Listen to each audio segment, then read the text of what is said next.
This is LONGWave, featuring technical analysis and market analytics by Gordon T. Long, editor and publisher of GordonTLong.com. The content of this presentation is strictly the opinion of Gordon T. Long and is based on his analysis, which he feels to be accurate and unbiased.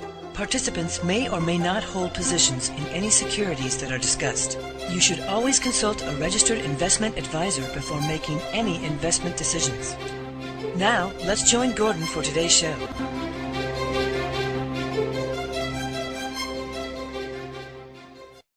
Good morning. It is Wednesday, August the 13th, 2014. I'm Gord Long at GordonTLong.com. A reminder before we begin. Do not trade from any of these slides. They are commentary for educational and discussion purposes only. Always consult a professional financial advisor before making any investment decisions. The purpose of the audio slides is to talk about the areas that are not updated in your monthly analytics and technical analysis report. This is based on our annual cycle as outlined on the subscriptions page on your site. We intentionally keep the technical analysis charts to the subscriber reports so as not to confuse them with the drivers operating behind them. Drivers in the long term are primarily the fundamentals, in the intermediate term, risk, and the short term, confidence and sentiment. This month I would like to cover a range of topics listed here. I'd like to start with the M-top that we've mentioned many times previously, and end with what I think is proof of the orchestrated rotation that we've been predicting for some time. Last month, after outlining the agenda, I stated, and I quote, "The bottom line to me is that I presently see volatility increasing between now and the June quadruple witch, with a major market correction likely beginning with the July options expiration and lasting into the fall." End of quote. It appears we were in fact correct. Since Q4 2013, we have felt the intermediate term top would arrive after the June quadruple witch. As we got closer, we turned that prediction to after the July options expiration to align with the July 16th Bradley turn, July 17th Phi cluster zone, and the July 18th options expiration. The July 30th FOMC meeting and the seasonal trend seen during the lazy, hazy days of the first 2 weeks of August bookended our window that we felt the turn must occur within. The market turned and arrived right on schedule. The initial drop has only been 4.1% and a little less than the 100 S&P points so far, and is well short of our 8 to 12% expectation. A standard 2.618 Fibonacci extension from August 7th low would eventually give us approximately 12%. We're presently a little skeptical that it will actually be that deep, but time will tell. We expect the decline to last into September before rebounding, and I thought that Martin Armstrong's economic confidence model, showing a turn of September the 3rd or 4th, quite interesting. His top approximate ours, which we see to be in Q3 2015, that being the long-term top. We have previously shown endless signals that this intermediate turn was coming, but more recently we observed the mention of the word risky, indicating a spike. It has historically been quite telling as an early warning. Over the last year or more, spikes in mentions of this word specifically in news articles are generally followed by declines in the S&P index just days later. The NYSE advanced decline line divergence, along with other breadth indicators, has also been quite evident. This is shown here in red. What we also see here in green in this chart from John Hussman is the divergence in high yield credit. We have previously warned that breakdowns in credit and Europe would likely precede this U.S. correction in the S&P 500. As a consequence, we have watched both very closely. The CDX High Yield Index forewarned of the S&P 500's decline, very clear, which we posted prior to the sell-off. We also twittered this Financial Conditions Index drop, which matched the signals from the CDX High Yield Index.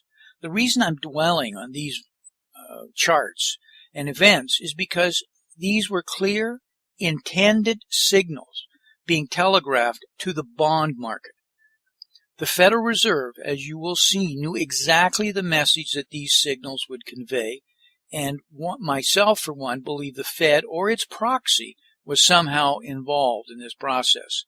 The central banks and the Federal Reserve specifically have so successfully allowed the mispricing of risk that the fall in risk aversion and the misplaced faith in the central banks has resulted in falling credit spreads and lower global risk measures. This has taken measures to a level not seen since just prior to the 2007-2008 financial crisis.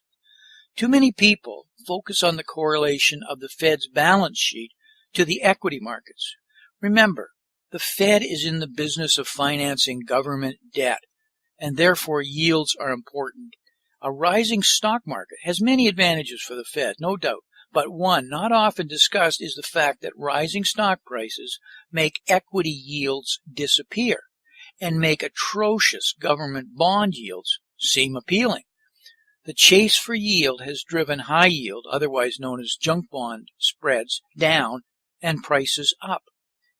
It set up some very telling instabilities in the U.S. investment grade and high yield mutual fund markets versus dealer inventories, amongst others. Returning to the fact that the job of the Fed is to finance the government debt, I have shown this chart many times over the last few years. Like a controlled machine, the drop in interest rates and government funding costs have fallen within very controlled bands, extremely controlled bands, I might add. Like a clock, it was time to trigger the instabilities and drive investors into the perceived safety of government bonds. As 75 million baby boomers start retiring at a rate of 10,000 per day and additionally stop contributing to Social Security tax payments to the government. The $84 trillion of unfunded U.S. entitlement is a problem and is now closing in on the government, and funding rates must fall even further. As low as rates are, especially in real terms, they're going lower, in my humble opinion. Remember, during the 2008 financial crisis, T-bills were paying negative nominal yield. Fear is critically important to the Fed's strategy at the right time and the right moment, but it must be set up right. The withdrawal of liquidity growth via taper, as we now refer to it and have for a year now, has delivered a lot of increasing heightened anxiety to the markets. Nervousness in the equity markets makes government bonds seem attractive from a safety perspective. Fear is increasing. Fear has been growing, especially when we see corporate debt is back to 2000 peak levels. Stock buybacks are back to 2007 peak levels. Investor bullishment is back to 2007 peak levels. Margin debt, that is money borrowed to buy stocks, is at 2000 peak levels. Investor complacency is at a record low. The restriction gates on money market funds just passed by the Securities and Exchange Commission has added a real threat to fund managers. The question that needs to be asked is why now, after 6 years since the financial crisis, are we doing this? One of the biggest winners in the push to make the money market funds safer for investors, apparently, is turning out to be none other than, guess what, the U.S. government. No surprise to those following our new Financial Repression Authority webpage. Rules adopted by regulators in July will require money funds that invest in riskier assets to abandon their traditional $1 share price floor and disclose daily changes in value. Companies that use the funds like bank accounts, the prospect of prices falling below $1 may prompt them to shift their cash into shorter-term treasuries, creating as much as $500 billion of demand in 2 years, according to the Bank of America. And I quote, "Whether investors move into government institutional money market funds or just buy securities themselves, there will be a large demand for short-dated debt." This is from Jim Lee, head of U.S. derivative strategies at the Royal Bank of Scotland's Group plc Capital Markets in Stanford. recently in a telephone interview, and that yields will go lower. He predicts investors may shift as much as $350 billion to money market funds that invest only in government debt. Bank of America, which also has hated treasuries as an asset class since mid-2013, also chimed in and quote, investors using prime funds to manage their idle cash may find floating prices an unnecessary risk when differences in fund rates are so minimal. This was by Brian Smedley, an interest rate strategist at the Bank of America in New York. He estimates about half the $964 billion held in institutional prime funds will flow into those that only invest in government debt. The trap was set, and suddenly investors started dumping high-yield bonds in an unprecedented fashion. Investors yanked billions out of junk bond funds, a record amount according to Lipper. This exodus has been going on since early July. Junk bond prices have dropped. Yields have jumped from all-time lows. Yield spreads have suddenly widened. After having been inflated to dizzying proportions, the junk bond bubble has been pricked, and the hot air is hissing out of it. Neither glorious economic fundamentals nor corporate financial engineering caused investors to pile helter-skelter, eyes closed into high-yield junk bond. The Fed's financial repression did it. The Fed has made it impossible for yield investors to earn a noticeable return above the rate of inflation with low-risk paper. So they chased after whatever yield they could get, and they held their noses and ventured deeper and deeper into a swamp they normally wouldn't be in. They did that in unison. The demand they created for junk bonds drove up valuations and repressed yields further into low-yield purgatory, where potential losses are huge and potential gains very meager, exactly as the Fed had wanted them to do. But the Fed has now changed. Not its mind, the timing. The drop has been a shock to the system, a possible calculated shock. It has turned out to be the longest streak of daily outflows from high-yield retail fund versus index price change in a very long time. Take a look at the price ratio of the iShares iBoxx High Yield Corporate Bond Fund ETF relative to the Vanguard Total Bond Market ETF overlaid with its 4-week moving average. This is a way of tracking the market's perception of credit risk. Junk bonds tend to be considered riskier than AAA-rated government bonds. When junk debt bonds underperform AAA, that suggests a repricing of default risk is happening, which in turn is largely not a positive for equities. The real risk to equities is that the ratio break down substantially, credit risk comes back in with full force, and a potential panic then ensues given how crowded the space is from an investment standpoint.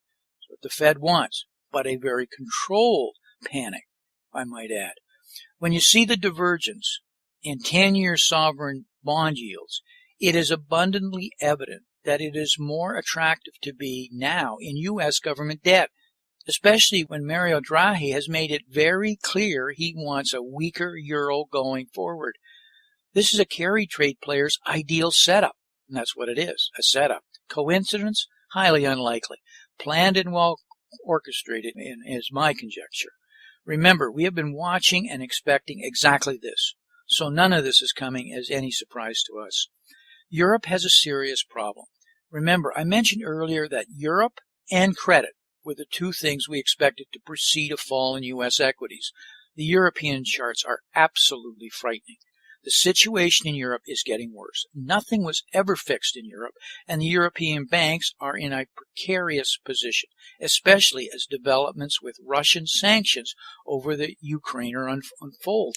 Remember who's been financing Russia? European banks, especially Austria, France, and Italy.